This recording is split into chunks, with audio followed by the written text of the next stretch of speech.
Hey everyone, how's it going? So what am I on now? I'm on that Toyota Highlander, the one with the engine noise. Some of you couldn't pick up the engine noise when I first started it, and then of course I said something like ooh doggy or whatever it was, so I might have covered up part of it. But I'm gonna start it up again because we got the okay to do the job. We have the Toyota parts here. So let's get this set up to hopefully you can hear the noise. Now let me get the key ready.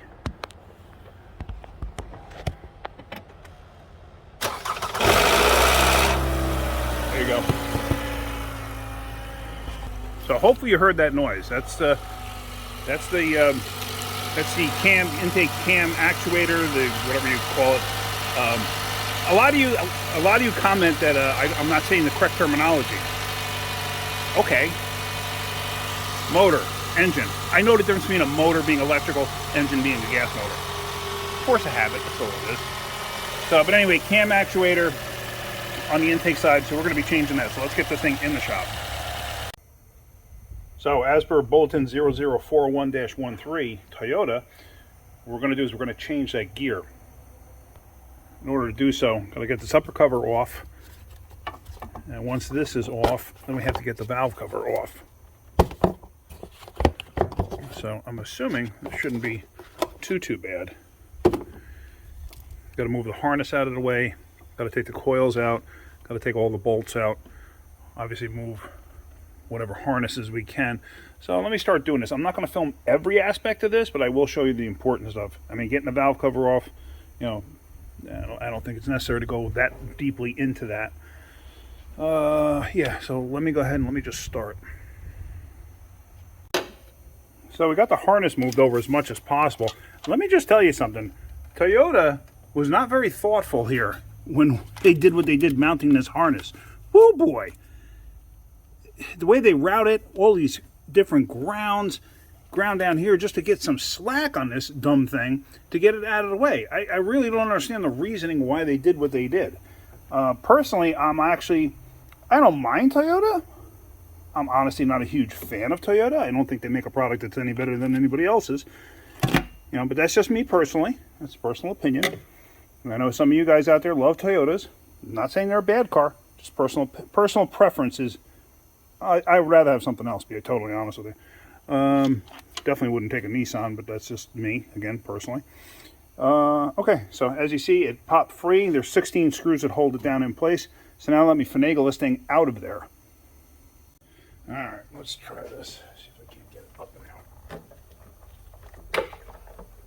It's going to be fun going back in with that harness there. I'm going to have to modify a few things to do it. Now, it's clean inside, so you know it's not from lack of oil changes, that's for sure. You can't see that, right? Yeah, okay. Sometimes I can't tell what you're looking at. So. I'm just going to set that off to the side. It's actually lunchtime now, so let's just look inside here.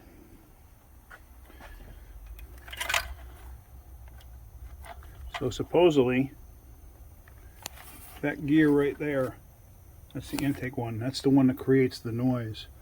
So we're going to have to change that. But all in all, I mean, this thing looks like it's been maintained.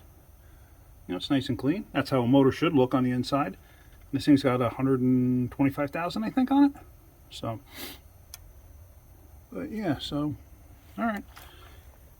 It's not the only company I've seen a failure with that before. And then we're going to have to rotate the motor over because I got to get the chain links in a certain position to do this. So I'm going to have to go up in the air and whatnot. All right, so we're going to take lunch for now, and we're just going to leave this alone. Got her up in the air, got the fender liner peeled back, and let me tell you one thing. Toyota, I don't understand a lot of things on this vehicle. They made it so difficult to do anything. Even getting this fender liner back was a chore. Getting the valve cover off, a chore, when it didn't have to be. I just don't get it. But whatever, that's neither here nor there. So now I need to get to the crank bolt. I also need to take the wire off of the AC compressor, which is up here somewhere. But I need to get the wire off, this way I can pull the harness up and out of the way from the motor. So let me get that disconnected. This way I can get a socket down here because I'm going to have to rotate the motor over in order to line up the timing marks. And then that plate, that square plate, that's got to come off because the timing chain tensioner is inside there. I got to get to that. So let me go ahead, let me get the wiring disconnected so I can pull the harness up, and let me get something on that so I can rotate the motor and follow the directions that they tell me, because I was reading it and it said something about getting everything to top dead center and then backing off 10 turns. I'm not quite sure I understand that, but I'm going to have to reread it again just to make sure I'm fully getting it. So I got everything disconnected underneath. I'm going to take this mount out of the way so at least I don't have to worry about this, just so I don't have to worry about like anything, you know, like I hate having stuff in the way if I don't have to. I'd rather have as much room as possible. So I'm just going to take the 14s out here, take this bracket out, because I also got to get this plug out of the side here, which you can just barely see, to gain access to the bolt there. So what I got to do now is I got to rotate the motor over. It's a 24mm bolt on the end of the crank. You can just see it down there. Yep. So you can get through that from the side here. What I've got to do is I got to get both of these painted marks up on top and line up the marks on the gears themselves. Don't forget, intake is in the back on this. Exhaust is in the front. So let me start to rotate this. As you can see, there's two painted marks there, but there's no mark on the gears themselves. So I'm going to have to rotate this thing over to get everything to line up. So you may have to rotate this thing several times to actually get them to line up. So let me go ahead, let me set you up on the tripod so you can watch some of this. I don't want to bore you with doing it, but you may as well be able to watch some of it. Alright, so let's start rotating this thing over.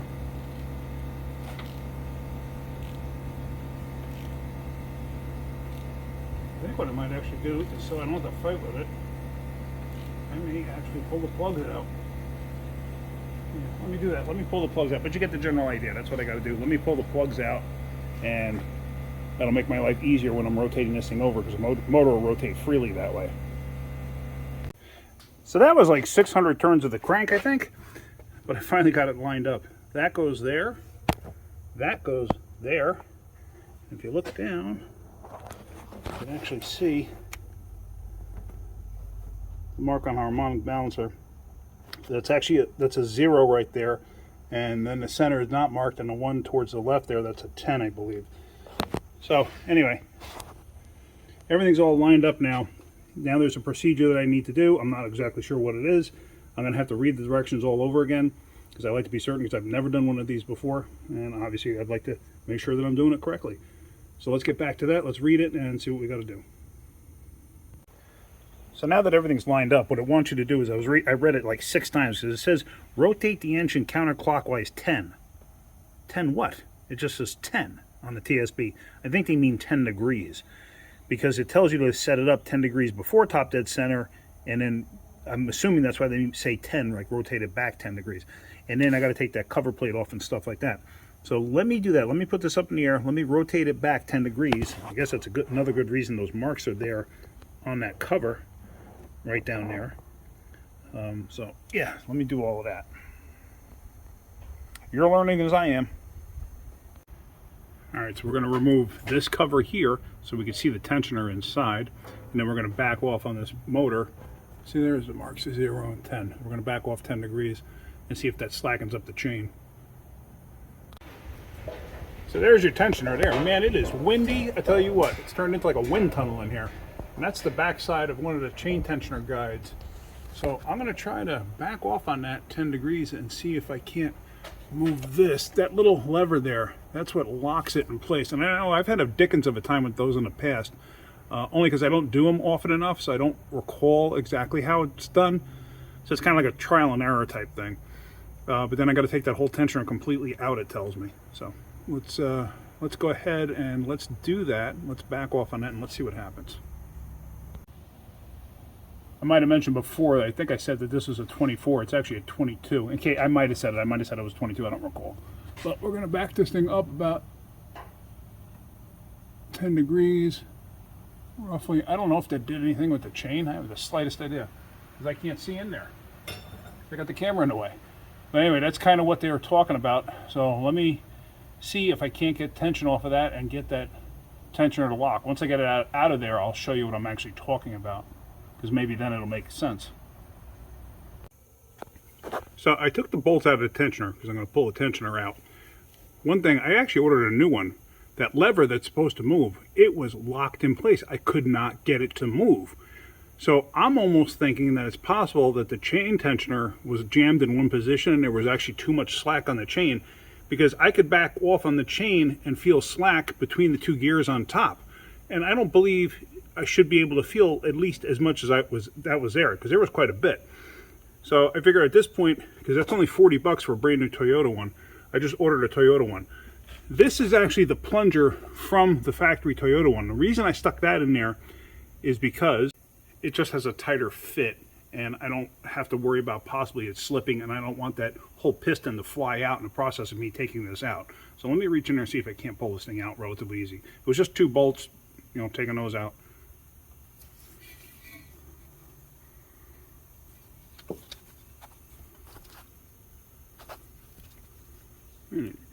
You would think it would come out. I'll probably have to get a screwdriver or something there to pry it out. The problem is I have such little room, I don't know if I can actually film this. All right. So there's the 2 tensioners side by side. In case you're wondering, this thing, let me take that plunger out. Hold on a second, I gotta put the camera down. I put that plunger locking piece down. See that? That's how it locks the whole tension. I just didn't want it to spring. I was having an issue getting this thing to hold. And like, this thing was jammed in that position. So in that position, it can't come out or in. But if you need to retract it again, you have to manipulate this lever all the way out in order to do that. Let me get it back out, and I want to show you one thing. So there again, with that in place, as you can see, you can't go in. You see how it moves that? But also, it won't come out. I could not get this thing to move at all. So something was hanging up in here. I don't know what, I don't know why. But once I started messing with it, all of a sudden I got it to start moving. So I was just curious, like I was worried that it was possible that this thing was locking up. So that's why I got a new one. Figure at this point, as well replace it. Like I said, this thing was, I believe was 37 or 42 bucks or something like that. It was not expensive at all. And then you get a gasket separately that you want to get for it. So let me go ahead and let me keep going with the rest of the stuff. And back now under the hood, as you see the chain now, how it's all slack right there? That's because the cam wants to naturally rotate clockwise. So this is a 24 millimeter wrench. I'm pushing on it, but see, it like naturally wants to spring back. I actually kind of have to have it over in this position when I go to put the tensioner back in, because the chain guide that's over there, it pushes onto where the actual tensioner is. So I'm going to have to figure out a way to hold this up, whether or not I have Mo hold it in place or whatever. But for right now, I'm going to take that chain guide off the top there so I can start accessing that gear. So there it is, single bolt. Just took that off. Don't drop it. Put that up there. So now I got to go back and read the directions, because I got to pull this plug out to access that, and then you got to hold the cam with that to break that free. But there's a procedure to getting the chain off of there so you don't skip a link, and I got to see what that is, because I'm not quite sure how to go about doing that. Might have to wedge something down here. I'm not 100% certain, but we shall figure that out in a moment. So now what we're going to do is, since we got that plug out, 17 millimeter, so hold this back, break that free. Now it tells you to tie off the chain, which I don't know how in the world you're supposed to tie off the chain. I mean, I could put a bungee cord or something from the chain here and up, but what I did was I took a piece of rubber hose and I just jammed it in here to hold the chain to this gear. So let me get this out of here.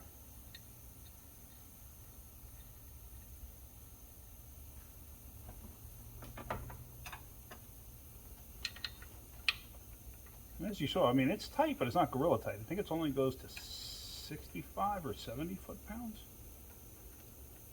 Nothing out of control.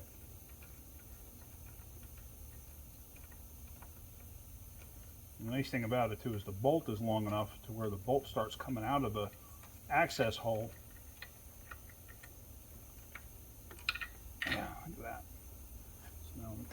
wipe this down so I don't get oil all over the place. So now I got to figure out something with a bungee cord or whatever. So let me figure that out. Because when I take that gear, I got to take the gear out, drop it, take the chain off of it, then get the gear out of it. All right, let's see how this works out. I actually have a coat hanger here that I have hooked to the hood.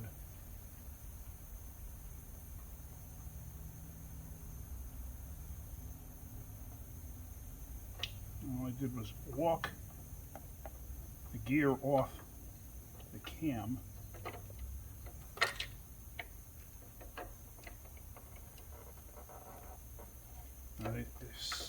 It says it's going to be tight, and so far it is.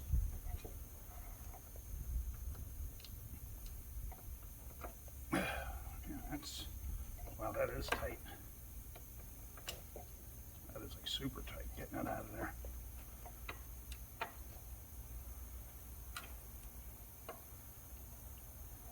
And then trying to worry about this gear at the same time. I mean the chain at the same time. What I'm doing is I'm going through the access hole and I'm pushing up with my finger.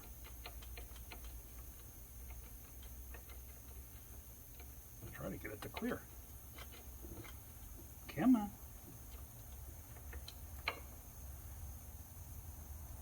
They say it comes out of here. I'll tell you what, it's fighting me right now.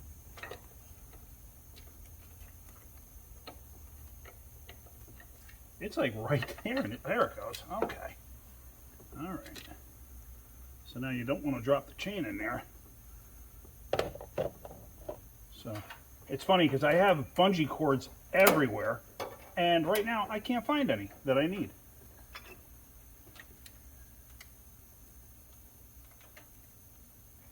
So hopefully that's going to stay the way it's supposed to. I guess we're going to find out. Put a kink in this. If not, I'm going to be pulling the whole front of this motor apart. Alright, so now it's going to be reverse procedure to install. And that's going to be tricky, and I got a funny feeling you're not going to be able to watch that, because how am I going to be able to film that in a way that you're going to be able to actually see it? So here we have the new gear, and apparently that's in the unlocked position right there, where these two holes are not lined up. This one is in the locked position where see, these two holes are not lined up, and it's showing that it's advanced right there. That, according to what I've been reading. Now the weird thing is, in the instructions they tell you if this gear was in this position, do not tighten the bolt.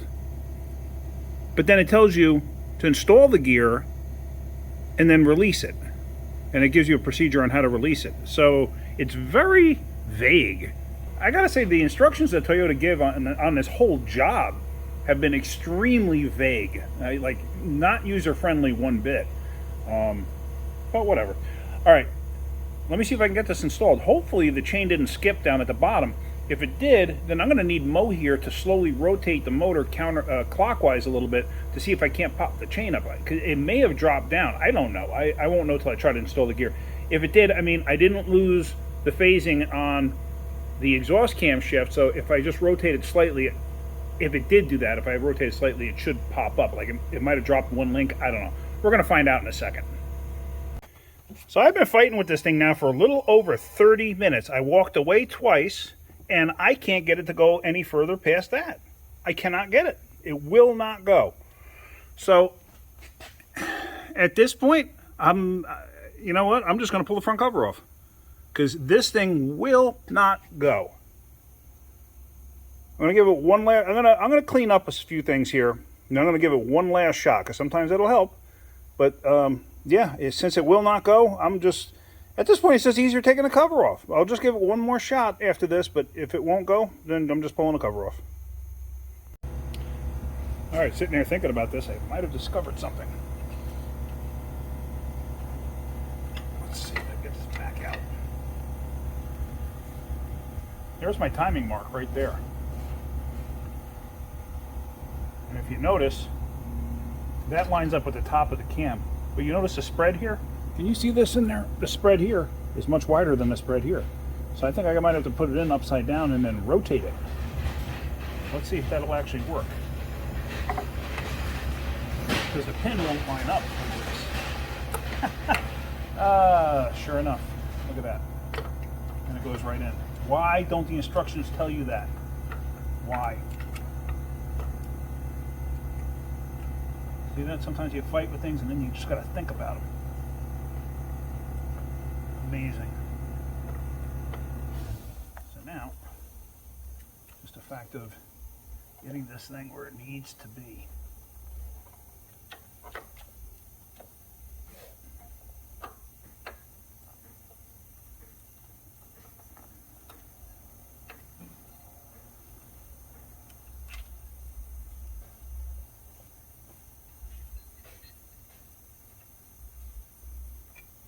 So now, I got to get the cam where it needs to be, and I'm not even certain where that's supposed to be.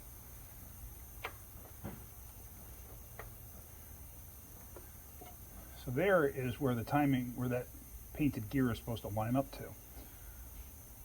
So now let me try to figure it out. I might have to look with a mirror down through there to see if I can't see what I need to do to try to line that thing up. And as you can see, I actually got it. Sometimes it takes walking away and thinking about it before you could figure it out. So now that should be in the correct position. I want to verify again. I'm going to look in the directions just to make sure. I know that those two dots are not supposed to be lined up, and they are not lined up, so that's perfect. So now I can actually put the bolt back in and I can tighten that up. Now you got to be careful on some of these. These bolts are actually different. These are not regular bolts. You see I got a bunch of junk on it. I just got to clean it off. But sometimes these bolts actually allow oil to go through them. So on those, you have to change them. Unless they specifically say anything otherwise, sometimes you got to change these. This does not say that you have to replace it. So I'm just going to clean this off, oil it up, and stick it back in there, and we're going to torque it up. So with the cam still in the unlock position, you got to torque the bolt. I got the bolt in there, and like I said, it's still unlocked. You got to torque it to 63 foot-pounds.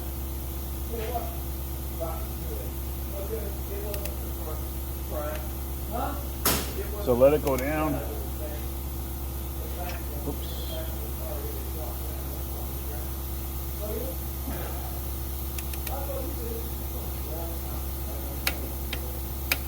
So there we go, that's 63. So now, see how the cam still, see how it's moving? I don't know if you can see that. Let me focus in a little more so you can see what I'm talking about. The cam is still moving. Because what you need to do now that it's torqued, you need to bring it back. Oops. Now it actually locked now. It doesn't take much and then they lock. Now we gotta look inside the mirror to absolutely verify where I'm at. And yeah, it's in the lock position. So as soon as you torque it and then it moves just a little bit, it goes into the lock position. So now basically, like I said before, reverse procedure to install. And as you see, the timing mark there is lined up. Timing mark there is lined up, and the chain never moved. So everything's good to go. Get that in place. I'm going to have to hold this chain or hit this cam in this position somehow. Let me put a block of wood underneath there because that'll hold off any tension on that tensioner guide on that side. So let me do that, and then this way I can get that installed. So there you go. I got a block of wood holding that there. So I mean, there's a little bit of slack here. Nothing I can do about that, but that's fine. That's easy enough for me now to get the tensioner in at the bottom. So let's do that. Let's get that in, then we're going to button all of this up. And there, just so you see, there's the tensioner, or the guide for the chain where the tensioner applies, but it moves nice and easy now. It's not spring loaded, so it'll just make life easier putting in that tensioner. So now what we're going to try to do we're going to try to hold the tensioner just out of the way, or the chain guide, and then slip that tensioner in there to where it needs to be. Just be gentle. So obviously you don't want to scratch the aluminum or anything. Alright, so you get the general idea. It's down in place. I got to maneuver this. I got to get the camera out of the way. It's just I can't work with it right there. So, but you get the general idea. Alright, so now with that in place, basically what I did was I wound up catching the top bolt first and then seesawing it up to catch the bottom bolt. I'm just going to snug these down by hand first. The torque is critical on this because it has oil pressure that runs up the back side of this to basically hold the tension out. Why can't I get this to sit? So right now all I'm doing is snugging it. Then I'm going to torque it. I'm going to find out what the torque is actually supposed to be, and then we're going to pull the pin. Oh, there we go. All right. So let's find out what the torque is actually supposed to be on this bad boy. So torque on this is 84 inch-pounds. Can I get in here with the camera in the way? Difficult.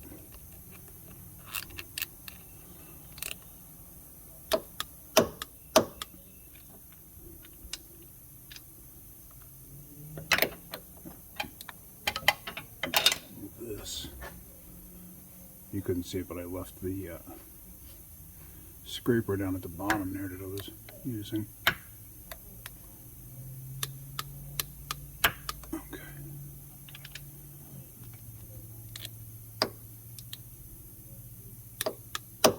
Okay, so now we could pull the pin right there.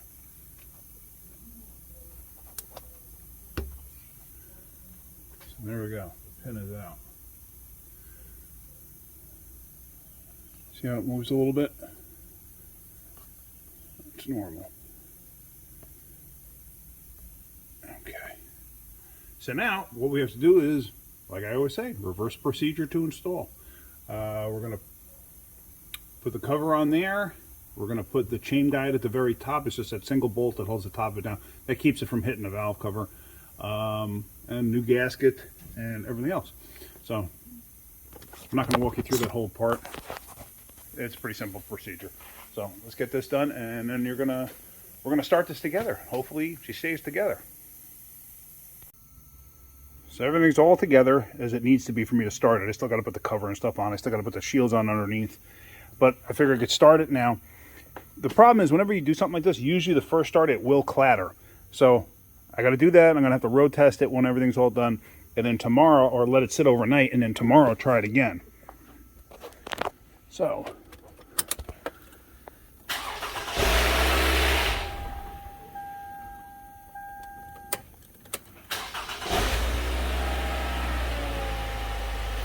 alright, that's perfectly normal for it to do that.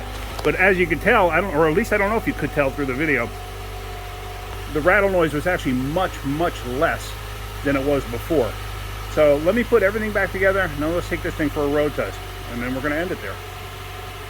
So I'm up at my church where I always turn around, and I got to say, the engine idles smoother. And I don't know if that bulletin in particular is to address an issue with that. It didn't say it, but it definitely idles smoother than it did before. I can feel it. Anyway, what I'm going to do is I'm going to drive it back to the shop. Everything's great. Everything runs good. Runs the way it should. I'm going to bring it back to the shop, and what I'm going to do is let it sit. This thing should, if it was going to make noise, it should make noise by the end of the day. It's still, what is it, 10 o'clock now? So I should be able to, in fact, I got to set the clock because the battery is disconnected. But yeah, so it should make some noise if it's going to. And if not, then I'm confident it's okay. So that's about it. All right, let's get back to the shop. All right, guys, so the Toyota's been sitting for about 7 hours now. Let's start her up. Have you go under the hood here. And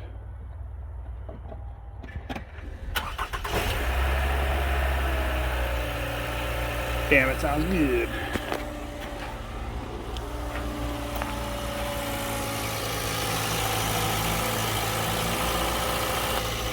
Alright, I'm happy with that. That's all good. So, hopefully you got something out of that video. If you did, hit that like button. If you could, please subscribe. Oh, real quick.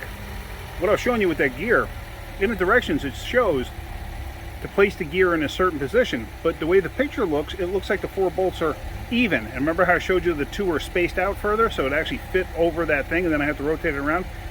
It's not very clear. Once I read it several times, I understood what it said, but it's just reading it straight up, it's pretty unclear. Anyway, so that's it. I learned something. So anyway, getting something out of my videos, hit that like button. If you could, please subscribe. All right, guys, have a great day. Keep wrenching.